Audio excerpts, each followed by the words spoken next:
Again? Brandon and Blair. Brandon and Blair.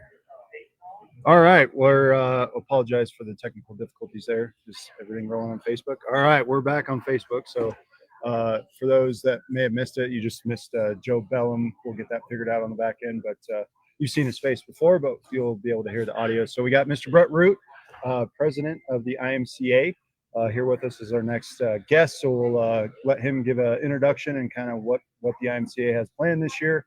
Anything else he wants to talk? So welcome to the show. Well, thanks for the invite. Yeah. Didn't know I was going to be on a podcast. Well, and just to touch on what you said, they didn't miss much if they missed Joe. that's yeah. I mean, come on. He's still standing Joe. there, so, No, he's on YouTube. Into coming out here, I've never been out here for races, as weird as that may sound. I came out here for a banquet. I spent a few years ago now. It was up around Denver when we were here. I came out with my wife and we went skiing for a day in Winter Park. Yeah. And then went to a banquet and a little thing Joe held then. And he asked me this year, "You want to come out again?" And I'm like, I don't care. I got my daughters in cheerleading, and we got family stuff like all people my age, like all of us do anymore. So it's hard for me to come out to visit some of these shows and track banquets and things like that. But Joe does a good job out here. I got to give him credit. He tries hard, and every area of the country needs people doing that kind of stuff or racing to survive. So, First time on a podcast? Pardon me? First time on a podcast? No, we do our own podcast at IMCA. It's kind of sporadic about when we do it. It just kind of depends on our schedules. Because we're a pretty small business, generally speaking. There's only 11 full-time employees with us at IMCA. So we have a really large footprint across the United States and even into Canada, but there's not a lot of us, so we travel a lot. We have pretty busy schedules. When it gets Is this your full-time job, or do you? Oh, yeah. Yeah. Wow. Yeah. This is all I do. It's all I've done since 1997. Wow. Where are you based out of? A small little town in Iowa called Vinton. Okay. Which, for those that are familiar or not familiar with Iowa, I suppose, over on the eastern side of the state, kind of by Cedar Rapids. From Oskaloosa. We're north of Oskaloosa, about an hour and a half, hour and 15 minutes. Everything's an hour and a half. It is in Iowa. You can get anywhere in about an hour and a half, right? But we're over in eastern Iowa, kind of by the University of Iowa, around Iowa City and Cedar Rapids. So it's a lot like this area, really, to be quite honest. That's what I was telling Joe when I come in. I've never been to the facility here for races, but it's Iowa's very similar, except we have a little bit more trees, I suppose, but we're ag based, a lot of rural communities, a lot of county fairgrounds, and facilities like this one and the other ones that Joe touches are really what IMCA is about. Small little dirt tracks. Are you where you're at? The area I'm guessing is predominantly dirt. I mean, overall, would you say that there's in between the classes? Because obviously IMCA ranges from dirt to asphalt. You cover both. I mean, we do, but we don't do much asphalt. Okay. A lot of people use our rules on asphalt, but we don't anymore. It's been a handful of years since we sanctioned anything on pavement. Okay. We are 100% dirt sanctioned. Okay. And for those that don't know, I mean, everybody listening is going to be familiar with IMCA. But we were talking before the show. Yeah. And it's prevalent here. Yeah. Yeah. I mean, if you go to any tracks, that we run at, that's probably your biggest weekly show. They got their own. You guys got your own set of rules after the pit meeting. Then they go branch off and do their own meeting. And it's like that everywhere. There's a lot of club racing across the United States. The micro sprints and the 600s and some of the stuff that we also see at facilities we're sanctioning. It's a little bit different atmosphere, or a little bit different how we handle stuff as an association. We're membership based. Our number one source of income is memberships, is racers who buy IMCA memberships competing as sanctioned. So I like to think of it as like a big club. A lot of people don't necessarily think that because they don't think they have as much input, so to speak. When you got a group of 20 people in a club that are running at a facility, everybody feels like they have input. When you have 9,000 racers, right? When you have 9,000 racers, it's much different. I mean, everybody's a part of a club, but there's so many widespread opinions on everything. You're never going to reach consensus for everyone. We just try to make the best decisions that make sense for racing and come to facilities like this during racing season, hang out in the off season, go to trade shows, see what's trending, what racers do and don't like. and just try to make good decisions and regarding rules. And I think we've done that. You know, it's a tough atmosphere at times, but So you know, we're also the largest. Though, every event that I've gone to. Yeah, and I mean, with that, say you were a club or a track that doesn't have IMCA, what would be the advantage to becoming a member, following the package? What do you offer them? That is it just strictly rules and the promotion and package? Does it go down into insurances and promotion? A little bit of everything. Okay. In the rules aspect of things, I mean, yeah, if you're in a club, you maybe have a little bit more input. But that isn't necessarily good either, Right. because there can be a lot of infighting. We see that a lot. Once we got associated with Race Saver, the 305 sprint cars, and we got associated with the Mod Light Association with the Stars Mod Lights, very similar type of a club setting initially.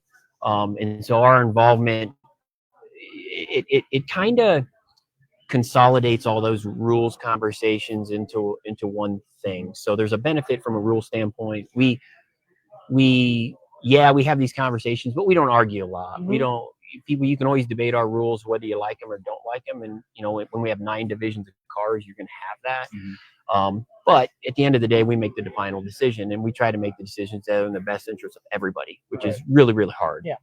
It's very challenging. How often do you guys meet to discuss anything and everything? We do our rules meetings in essentially after our point season is over, which is usually in October.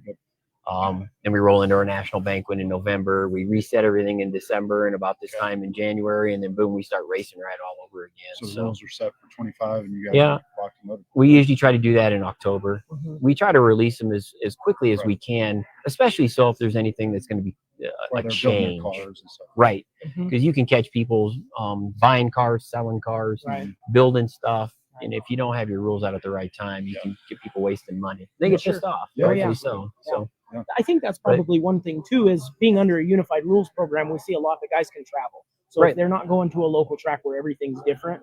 And that's a big advantage as far as what we just talked about with Joe, being able to go another track and not have to worry that, this isn't going to be legal, or, and it just allows, when we are talking more regional, I mean, especially for us in sprint cars and stuff like that, it is important that we follow either 1 or 2 sanctions.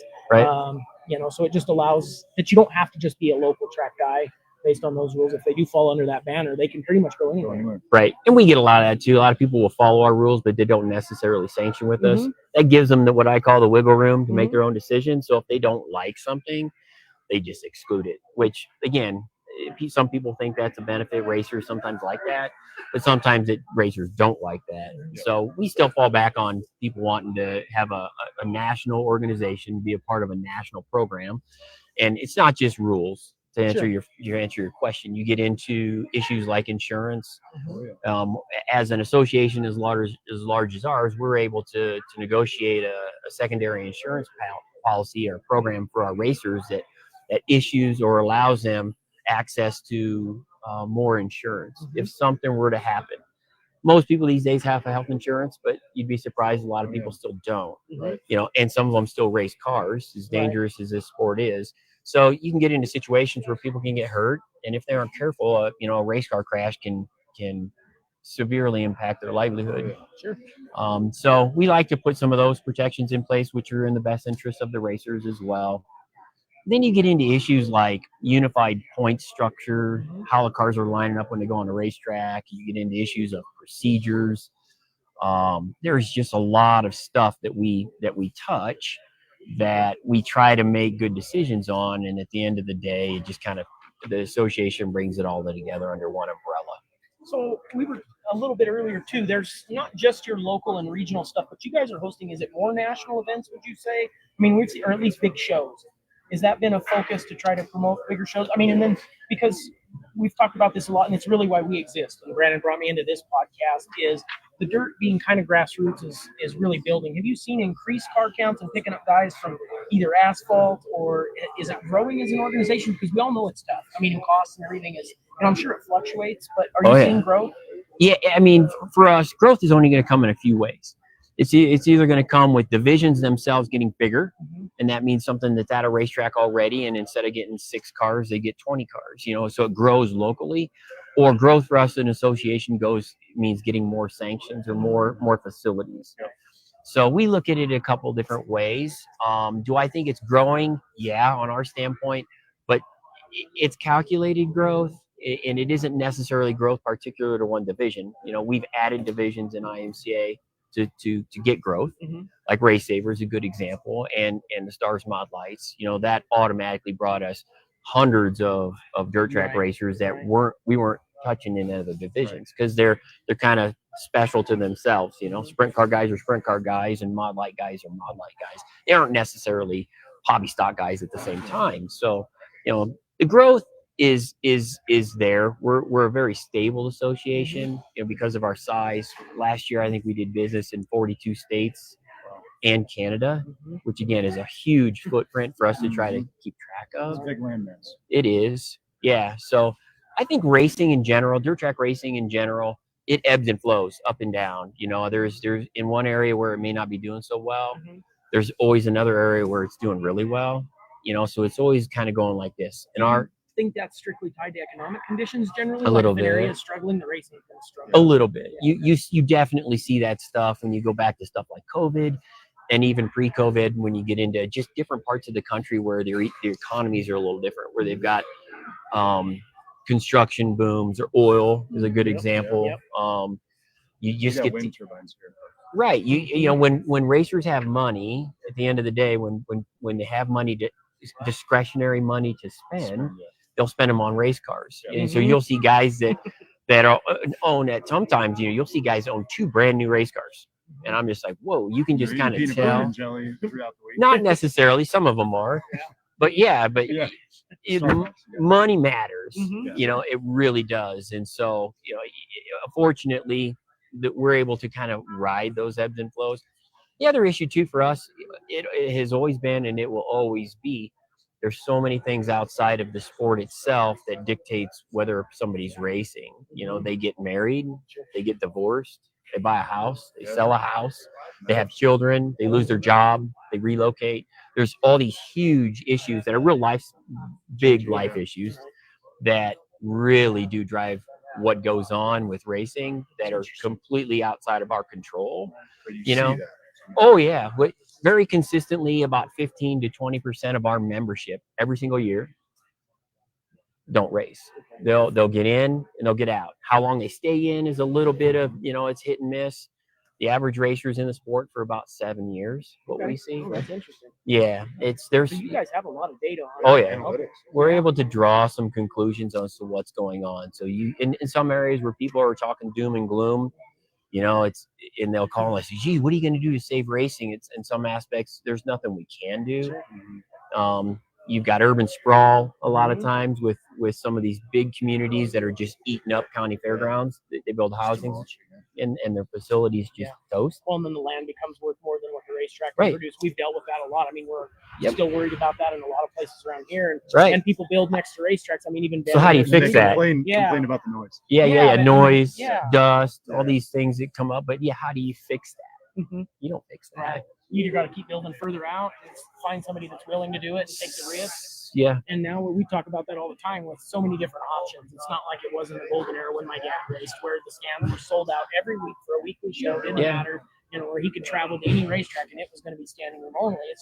It's been consolidated a lot. So. Society in general has changed a lot in the last 20 years. And again, there's nothing that we can do as an association or as a sport to change that. You just got to go with it and try to make the best of it and hope you make the right decisions. So in the closing minutes here that we got you, wanted to hit on 2 things. How does someone that maybe is listening, watching, get involved with IMCA to become a club member? Maybe some of the details. A lot of what drives people's decision to be involved with IMCA is if their local facility is sanctioned or not.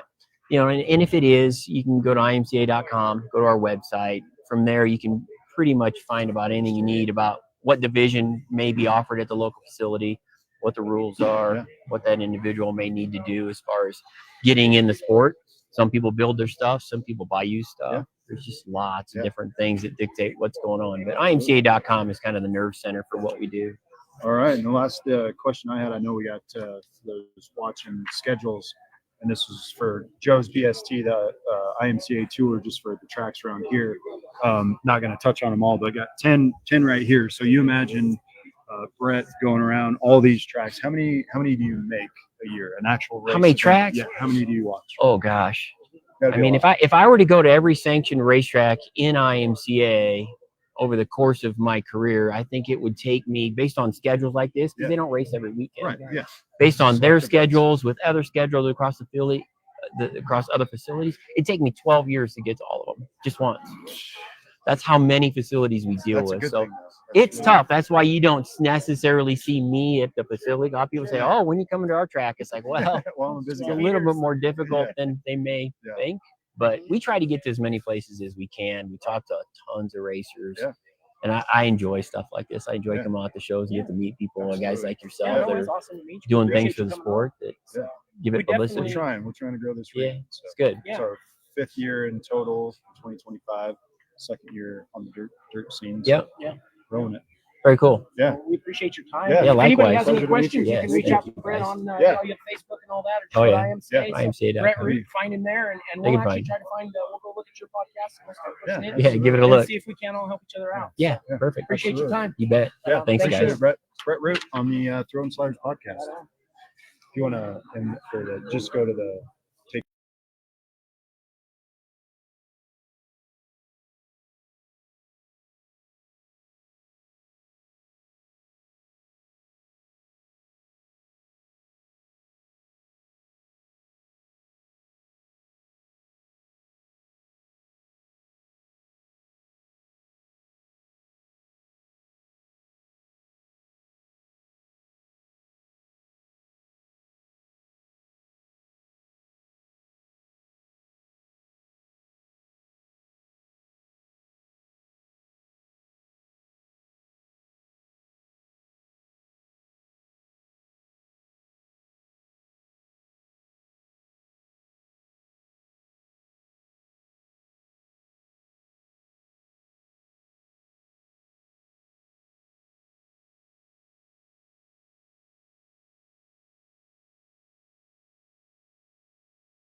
All right, and we're back.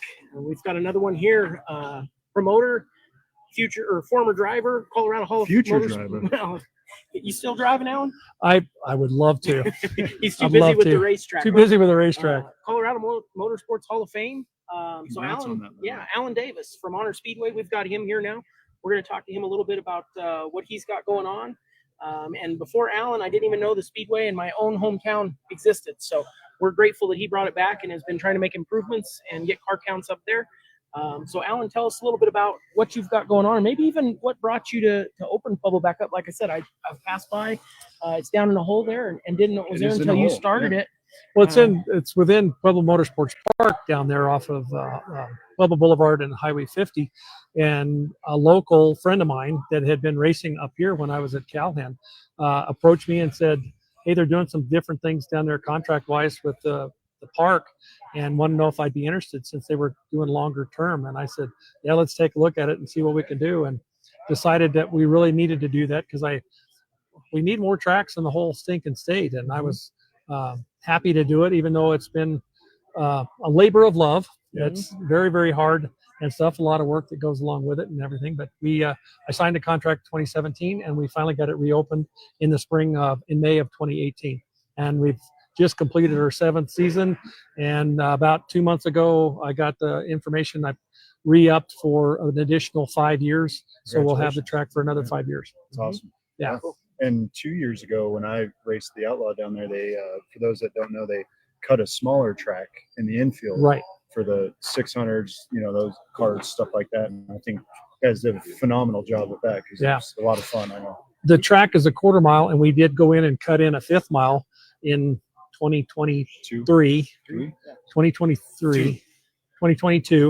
And we're running the carts on it, the cage carts, the micros, the now 600 micros, and the junior compacts on that. And we attempted to try to maybe get some lawnmowers to come down there. We only had one show up, but he did come down there and play a little bit and stuff, and it was fun to watch. But I don't think anything's really going to happen with that. Can't get people to travel that far with that. Sure. Yeah, but it's been with the micros. It's been pretty successful and stuff. They put on a good show. The carts put on a good show too. Yeah. I know a lot of the micro guys really like the small tracks. That was one of the that they liked it because it is that track, for those that don't know and never been there, when that thing's got some water in it, it's extremely fast. It is. I mean, in the Lightning Sprint, I remember when I started driving there, I was able to flat foot it with the wing on. And being a 1/4 mile like that with some banking, you're scooting when you get around there. Yeah, absolutely. I've almost flat footed the sprint car. So for those of you that know, on a 1/4 mile, if you can do that, this place is fast. Now it does have some unique dirt. We're in a unique area. But man, it provides some pretty good and dicey racing there. It's interesting. Everybody kept saying when we first got ready to open it up that we needed to bring in clay. So I'd already taken some pictures when I first got down there, and there was a couple of places the guys have been mud bogging or whatever through, and they hadn't been in it in probably 6 months or a year, but there was still water in the wheel tracks. And I said, what is the only kind of subsurface that holds water forever? Clay. It's bentonite clay. It's not a great clay, but it is clay. So that's why we've never really done anything with it. And then when Hanson Excavating came down there and helped us get the shelves out of each end and stuff, where we could get consistent banking on both ends, boy, the lap speeds went down and the speeds went up, and can really be a very, very fast track. And we were talking a few minutes ago over there. You guys recently contracted a media company that is on YouTube. I don't know if you want to. Right. I've got a person, an individual that has his own equipment, and he goes out and videos a lot of weddings and this and that and whatever. And I approached him about coming and videoing our races on a week by week basis. He doesn't really have a company name or anything else like that, but he did get us signed up for Honor Speedway to have a YouTube channel. So we tape delay them a day. We tape them and then we put them on the next day and stuff. We haven't gone live. Phenomenal. Yeah, it's pretty cool. Yep. It's from up just below the score booth, so you can see the whole track. You can see every little nook and cranny of the place. With the way the grandstands are, there's not a bad seat in the house. The grandstands actually sit above the track 15 feet. And then he's actually up above that just a little tiny bit. Like when you're after the race getting a trophy or whatever, to look out there, it's almost like a Coliseum and you're down below. We made a change since you've been there. We moved Victory Lane. We were doing everything at the start finish line. We actually opened up a little spot in the fencing down in turn 4, and we had the guys come through the hole in the fence. We come all the way behind the fence, and we carved out a spot right in front of the south grandstands. That's our new Victory Lane. Awesome. So that's worked out really well. So with the improvements you've made, obviously you have a new 5-year contract. There's a lot of infrastructure and stuff going in out there. What are your plans, and what would you like to see? I mean, obviously it's all dependent on funding, sponsorships of the tracks, but really, what are the goals for the next 5 years while you still have it? I mean, if you keep going with it, the only problem we've ever seen is that it is city owned. Right.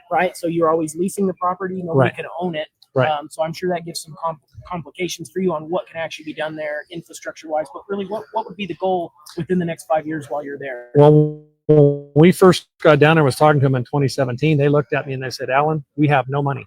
You got to do this all on your own." And I found a few people to help out, barter-wise or whatever, to take and get this all done. The city would like to see some improvements over the next 5 years. One of the things that is really a priority, and I'm not sure how we're going to come up with the funding, we really need to put in some permanent bathrooms in the grandstands, side, because the ladies don't like using porta potties, and I do not blame them in the least. 102 down there, the men don't like it. Because in the late month of July and early month of August, it gets extremely hot down there. So that's one of the things we've been hunting and searching for. We've actually looked into like a trailer, like these portable trailers. They're still a little bit expensive, but they're a lot cheaper than building from the ground up. I want to continue adding to our lighting, our track lighting. It's improved drastically from what we started. But we still use just a few light towers in a couple of select spots. We want to continue adding to the lights. We need to put a few more lights in the pit area. We'd like to expand our PA system in the pit area so it's easier for everybody to understand and hear what we're doing and who needs to be on the grid. Yeah. So we got speakers for the grandstands right now so they can hear the announcer, which became me last year. Man of all trades. Sure. Yeah, I mean, there's always a lot of stuff that we would like to do. We'd like to still work on doing something other with the wall a little bit. We're going to try something this coming season, or we got some more mafia block that we're going to set up outside the fence, going down out of turn 2, midway into the backstretch, to give the racers a little more comfort about that. I was going to say, how is the wall? You probably tested You know, it. yeah, I've hit it a few times. You know, when they redid the track, it did take away a little bit of wall height. It's never personally bothered me. But a stock car, somebody that's 3,600 pounds, it can put them up towards the chain link and they can punch through it, which has also caused some delays. Yeah, But, I mean, right. you know, as far as the track races and stuff, you know, even open wheel, I've never really been afraid of it. You know, but I almost smacked it the one time in the outlaw car. I spun off. Coming out of turn 4. yeah, on yeah, the I front think side. that's probably the guys with the heavier cars and Right. stuff too. And I mean, you know, a midget or something. If you do climb it, yeah, but I mean, you know, the biggest thing is if you hit a wall anywhere, it's going to hurt. You know, I'd rather hit chain link. Well, than and tear we've it never down, had anybody. We have hit the chain link and knock part of it down, but we've never had anybody get outside of the chain link because we have enough cabling, the safety cabling within the safety catch fence and stuff as well to make sure that we don't have any problems or issues like that. Yeah, a lot of improvements. I know. I think everything that you mentioned was, you know, spot on to everything that needs to grow the audience down there and get people coming. And Well, there's good and crowds too for any racetrack anywhere is always a work in progress. It's constantly a work in progress and stuff. Whether you're watching the Chili Bowl and you're seeing the midgets get into the fence there, They have the or a same track issue. like here, or a track like mine and stuff. There's something always going on that you need to constantly fix and take care of. absolutely. Stuff. Well, and my question is that place? I knew it was built. We heard that, but had it ever even been run? Excuse me. It did. It was built in the early 90s, and in 2002 they actually opened it up for one season. They ran 13 races with modifieds and E-mods and mini stocks and so forth. And it, excuse me, I'm sorry. It closed down for 16 years, and then that's when I got Usually tracks involved. like that would be no more. If they Yep. close down for that long. And it's just because it was city property. Originally it was state property, then it became city property when they bought it out, but they never did anything with it because there was something in the original writing of the contract that stated it has to stay a motorsports park forever. Okay. So Which is cool. yeah, which I is hope really that cool. stays. I hope that never gets Because what, you got renegotiated. the dirt bike track, the drag strip. There's the drag strip, which is NHRA level drag strip. I think they're in Region 5. There's a road course, a 2.1 mile road course. There's a quarter midget track with the Southern Colorado Quarter Midget Association. Okay. Jeff Greenwood has the motocross track, which he runs a couple of events a year, and then the dirt track, which has been there since the early 90s. So, yeah. Yeah, looking at the schedule here, you got back on track for a full fledged. Any particular events you're looking forward to? I know Top of the Night was always your favorite, but I have been a sprint car fan my whole life and stuff, even when my dad and I owned a sprint car years and years ago. And then the 1200s, I became a big part of that for 20 plus years and stuff. So I always, doggone it. Oh, you're okay. Water, no biggie. We'll go over what you got going on. So I really always enjoy the open wheel cars. The Lightning Sprint's coming out this year. The micros have been fun to watch on the little track and stuff. And we haven't had the 360s in a couple of seasons, or one season, I guess. So we got them coming back in this season. going? Yeah, I'll be there. Yeah. It's and that's what's funny. That track's like 5 minutes from my house. Right. Yeah, they come in on June 28th with they'll be there with the Lightning Sprints and stuff there that night too. Yeah, it's always a good show. It's fun. We haven't had the late models down there in a couple of years.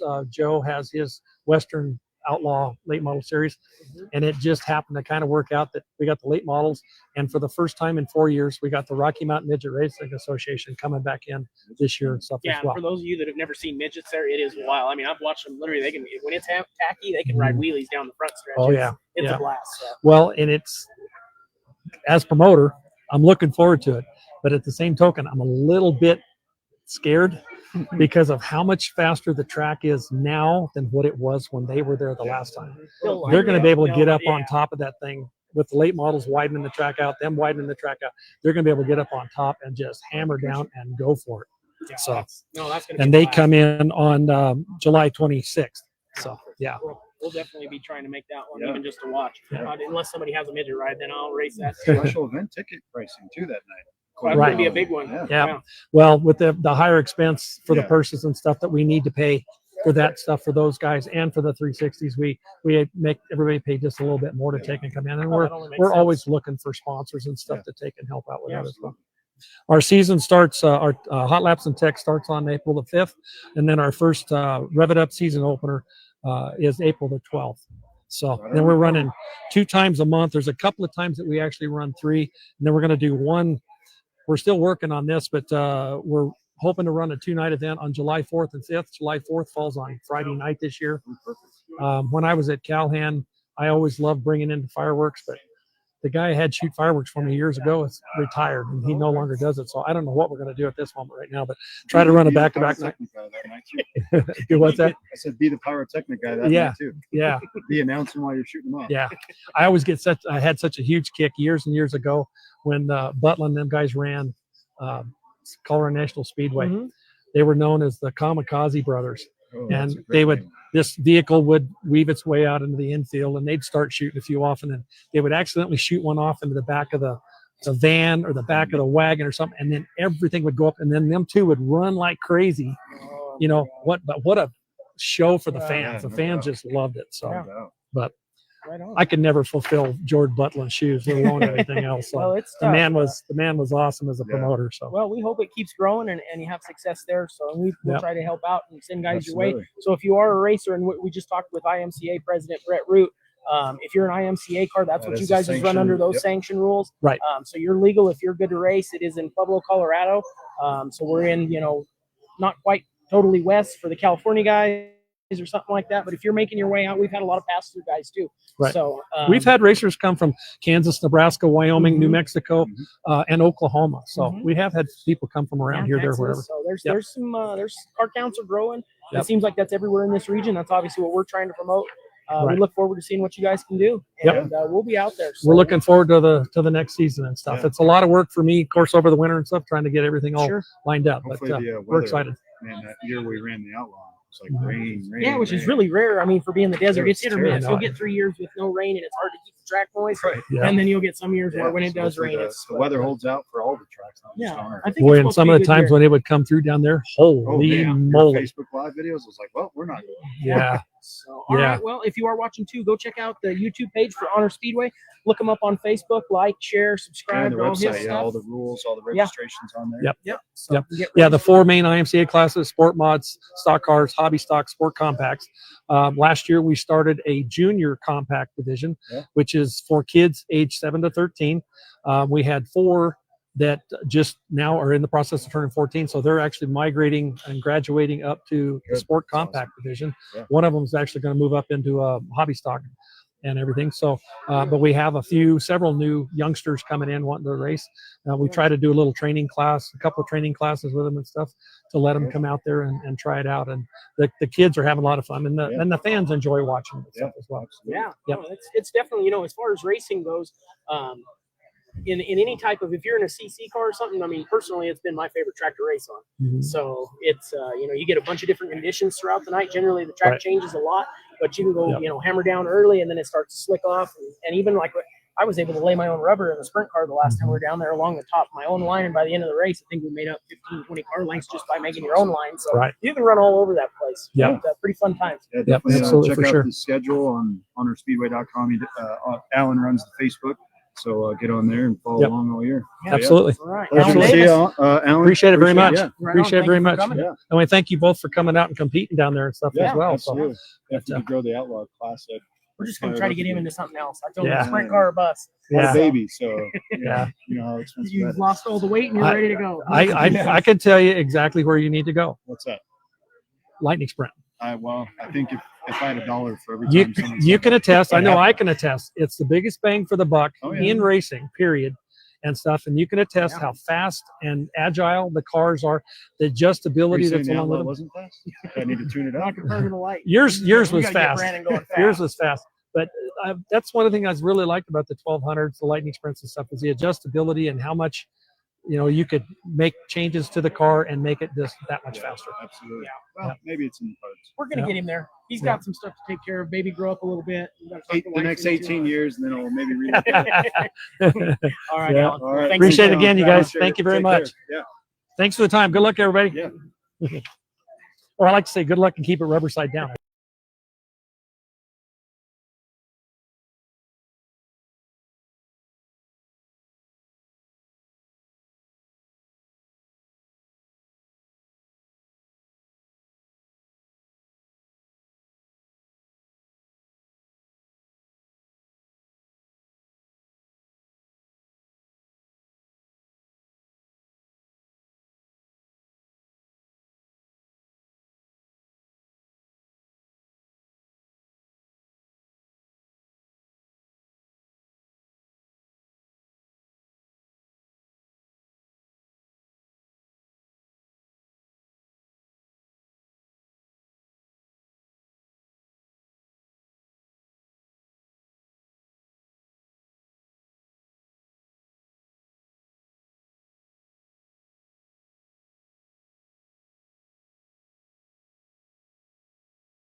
All right, and we're back live here at El Paso County Fairgrounds, and we've got Chris Dody with us, and we're going to talk a little bit about lightning sprints now, which is a little bit near and dear to my heart. So maybe he can explain a little bit about what they've got coming up and his involvement as far as racing with them, and maybe we'll even talk about a couple tumbles Chris has taken. So anyway, thanks for doing this, Chris. Glad to have you here. Thanks very much. Appreciate the opportunity. Yeah, so I guess just to lead off, tell us a little bit about what you guys are doing here today. There's a lightning sprint in the building. Got a car here in a booth promoting a little bit. That's right. Trying to recruit. That's right. We're a medium-sized club at this point. Like everybody, we're struggling with car count, and that's our objective this year: is to bring affordable racing, but yet have a very dynamic and fast race car.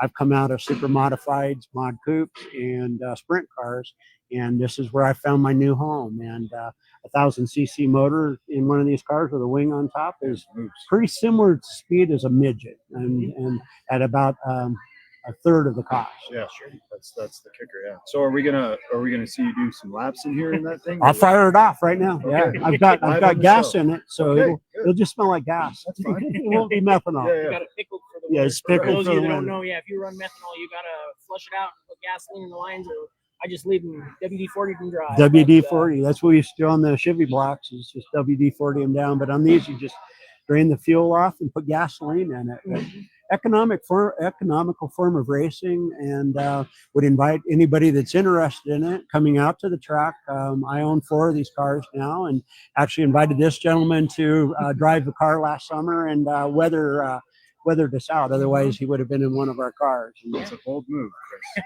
Yeah. I've seen him drive. He's pretty good. Some days. There's others. I've put them upside down a few times, but yeah. So 4 cars. So you're out of the sprint cars. You just decided I'm going lightning sprints and I'm going all in. I mean, who'd you meet, or how'd you get started in the lightning sprints? My chassis builder was Joe McCarthy, and of course he was building midgets and lightning sprints.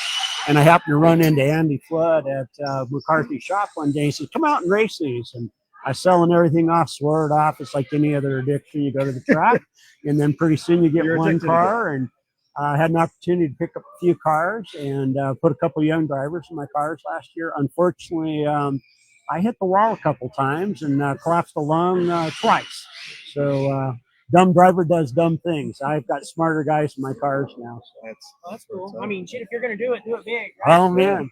Yeah. Knock that concrete wall down. You know, that's how much torque you have, is how much you move the wall. Yeah, that's it, That's for how sure. you measure it. Yeah. Hell with horsepower. So as far as this year, what are the plans? I mean, as far as for the club, we wanted to get Andy on here too, but he says, "Oh, I'm camera shy." Yeah. But as far as Yeah, thank you for stepping in. yeah, we appreciate that. So as far as the club goes, maybe a little bit for the people that don't know, there's a few different sanctioning bodies, or at least different areas that run lightning sprints. But as far as this area, the Rocky Mountain region, what tracks you guys going to run? So we'll be here at El Paso, Okay. and that's in Calhoun. And then we'll race at Butch Spiker's track up at I-76, and that's in Fort Morgan. And then over in Pueblo, we've got Honor Speedway. So those are our 3 local tracks. And then we'll jump off to what we call the Nationals. That's where I got hurt last year. Is out in Minnesota, and we'll race 4 different tracks in 4 days. And then some opportunities to go to Missouri or California and places like that. But RMLSA, Rocky Mountain Lightning Sprint Association, is the name of our You know organization. how many times I've fumbled that on the show? It's a difficult one to say. I want to shorten it myself. There's too many acronyms in this world. Just racing light. Yeah. Just yeah. For sure. Well, that's cool. So you've got the 3, and then you guys obviously have the option to travel. And it seems like, for whatever reason, in the lightning sprints, even though it would be like your support class and stuff, the cost and what I said, and the reason I got into them was bang for the buck. You can build a nice car. I mean, anything can get expensive in racing, but around here you can compete with a decent car. I mean, the entry level, there's a few different tiers. There's levels to everything. You know, what would you say the average car, if a guy just wants to get in, say they're interested, they come to the track, look at a lightning sprint, want to get involved, can they get in touch with you in the club? And then walk us through a little bit about what a starter car is now, and then maybe if you want to go all the way up Bill to the top of the line. So we've got a number of manufacturers locally, and the high end is Hyper, and that's kind of the high end. We've got a couple local manufacturers. Diablo is Mike Wagner, who is here in Denver. Now he's off in Nebraska. A good entry level car will cost you about $8,000. If you see all these young guys riding around on these crotch rockets, running them into cars, that's where we get our motors. So we'll end up either Yamaha, Hondas, Suzuki's, and you can pick up a decent motor for $3,000 to $5,000 out of a crash bike, and the chassis will cost you about $5,000 to $6,000. By the time you put tire, fuel cell, and seat in the car, you'll be into a decent ride for about $8,000 to $10,000. You can get up to $25,000 or $30,000. I've got a car that's all titanium, and it's about a $28,000 car. But my entry level cars are around $8,000. And they still can be competitive. I mean, like you said, You wouldn't know the difference, right? If you're gonna win races consistent, I mean, that's something to having the horsepower. Because my car was probably about that 28,000 when I got out. right? But I didn't start there, so you can build at it as you go, and still have some success even in a car without all the money sunk into it. When it comes to racing, dollars per cubic inch has always been the rule, or horsepower. So until you get to the last couple percentage points in a race, you wouldn't know the difference between a beginner car and a high-end car until you were probably racing for a championship, and that'll take you a couple, 3 years. So it takes 100 laps. I don't care what you're driving. It takes 100 laps if you're going to sit in a modified or anything. And so you want to get out and race with us for a season and start stepping it up, and we'll put you in a trade-in program. You have any questions? Or Yeah, I was just gonna say, I see your schedule in your hand. Maybe if you want to talk about some of the highlight, races that you guys got, So- maybe some big ones. We'll start in May. We'll start doing our test and tunes, and by late May, early June, then we start into full season. And then we'll have locally the tracks we just mentioned. We'll have about 12 races scattered out over that. So that gives you an opportunity. Once again, by the time you buy fuel and tire and driving around, and you got kids and all of that. Yeah. We still want you to be able to afford to be living your life, and not have to race every week. And there's some of these other organizations that you can race every night almost. I mean, you get a day or two off, but it's not so much that we want to do. We want this to be something that you can still live your life. So we'll race 3 times a month approximately throughout the height of the season, starting early spring, and then we'll finish off in the October races, September and October down here. Yeah, I know. I did notice you guys have cut the schedule down. So at one point it was like 30 races, and I also think that hurt the car count because guys are like, well, if I'm not running for points, there's no need. And then once you stop racing in the middle of summer, people want to go fishing, lives start pitching. We can do something else. Too. Yeah. Two of the major U.S. holidays land in the summer, so July, Memorial Day, Labor Day. Yeah. Well, some of our better events, like here at El Paso, they have the county fair, and we tie into that, and it's great. The grandstand's great. You get to be with a bunch of young kids and stuff like that. So we typically last year we were racing. We peaked at about 12 or 14 cars on an average, about 8 cars. So it gives you an opportunity to get into a group, and those are remote control race cars, and we love those. Pretty. If you're wondering what that noise is, they got RC cars going in here. They're doing like a drift competition or something. I just do have to say the fair race, like you mentioned, that usually, if you've never been there, that's a good one to go to. It is. It's a packed house. I've actually won that one twice, and this is statistically my worst track. So, How did you do last year? Not good. For the 4th of July race? I don't think we were here the 4th of July. I think you were. Yeah, no. You were off doing something else. That's right. Yeah, no. Yeah, no. I was in the sprint car for the last 2 years. Broke the front axle. And then I finished second. I haven't done better than second in the sprint car. So this place is still just tricky, but a great place to watch races too. So when the Lightning Sprints put on a hell of a show here. So anything, even probably better than the sprint cars a lot of times. They get going and it's really dicey.